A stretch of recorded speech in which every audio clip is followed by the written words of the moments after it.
থেকে যারা হিজরত করে আসছেন তাদেরকে যারা নিজের স্ত্রীকে তালাক দিয়ে ভাইয়ের সাথে বিবাহ দিয়ে দিয়েছেন, নিজের 2 বাগানের সবচাইতে দামি বাগানটা ভাইকে দিয়ে দিয়েছেন, নিজের 2টা ব্যবসার সবচাইতে দামি ব্যবসা চালু ব্যবসাটা ভাইকে দিয়ে দিয়েছেন, তার কাছে 3 দিনের জন্য মেহমান হতে চাইলে কিন্তু কোনো বিষয়ই নেই।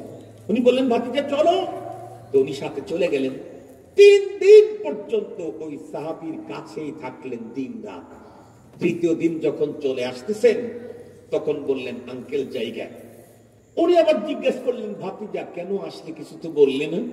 উনি তখন উত্তর করলেন আঙ্কেল মনে যদি কিছু না নেন, আমি তো একটা কারণে আসছিলাম কিন্তু কিছু পাইলাম না। কি কারণে আসছিলাম?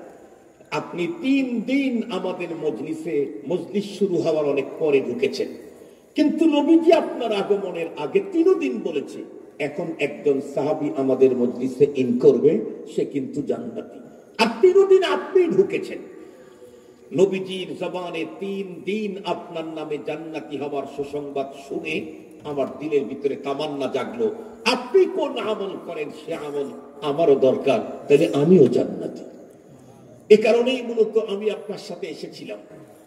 তো উনি তখন মুস্কি হাসিতে জিজ্ঞেস করলে আমার সাথে আসলে থাকলে কি পেলে? ইবনে ওমর রাদিয়াল্লাহু তাআলা বলেন আঙ্কেল মনে যদি কিছু না নেন আমি তো কিছুই পেলাম না।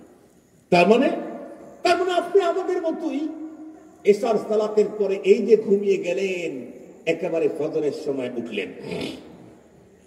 5 ওয়াক্ত নামাজ তো ঠিক আছে, অন্য ফরজ যেগুলি আছে সেগুলি সব পালন করেন, এগুলো তো আমরাও পালন করি।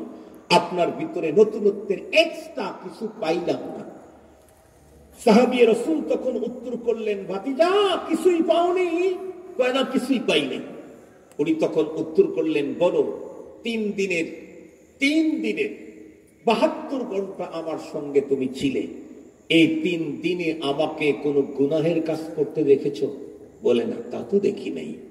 সাহাবী তখন উত্তর করলেন ভাতিজা এটাই আমার আল্লাহ পাকের রাসূল আমার ব্যাপারে জান্নাতের সুসংবাদ দেওয়ার কারণ। 72 ঘন্টায় একটা গুনাহ আমার দ্বারা হয় নাই। আল্লাহ পাক করে আমার দ্বারা কোনো গুনাহ হইতে দেন নাই, আল্লাহ আমাকে হেফাজত করেছেন।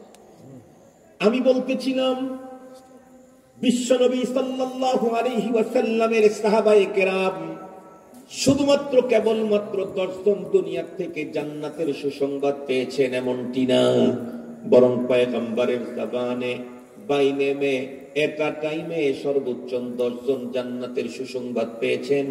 এছাড়া কোনে কোনে অনেক সাহাবায়ে কেরামকে পয়গম্বর জান্নাতি হওয়ার সুসংবাদ দিয়েছেন। এর চাইতেও বড় কথা হলো আল্লাহর কোরআন যদি খুলেন তাহলে দেখতে পাবেন আল্লাহর কোরআনে স্বয়ং আল্লাহ পাক রব্বুল আলামিন সমস্ত সাহাবায়ে কেরাম জান্নাতি হওয়ার সুসংবাদ দুনিয়াতেই জানায়া দিয়েছে। তার ভিতরে একখানা আয়াতে কারিমা আমি কিছুক্ষণ পূর্বেই তেলাওয়াত করেছি। আল্লাহ বলেন আস-সাবিকুনাল আউয়ালুনা মিনাল মুহাজিরিনা ওয়াল আনসার ওয়াল্লাযীনা ইত্তাবাউহুম বিইহসান রাদিয়াল্লাহু আনহুম ওয়া রাদু আন ওয়া আ'আদ্দা লাহুম জান্নাতুন তাজরি তাহতাহাল আনহার।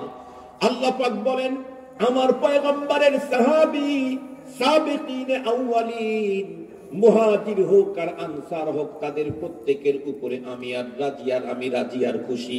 শুধু তাদের উপরেই আমি রাজি আর খুশি না, বরং তাদেরকে কিয়ামত পর্যন্ত যত মানুষ অনুকরণ করবে তাদের প্রতিও আমি রাজি আর খুশি, এবং তাদের প্রত্যেকের জন্য আমি আল্লাহ পাক জান্নাত তৈরি করে রেখে দিয়েছি। কি বোঝা গেল? কোরআনে হাকিমে আল্লাহ পাকে কথাই তো বলে দিলেন সাহাবায়ে কেরাম কিয়ামত পর্যন্ত আনেওয়ালা মানুষের জন্য মডেল, তাদেরকে যারা অনুকরণ করবে আল্লাহ তাদের উপরে রাজি আর খুশি।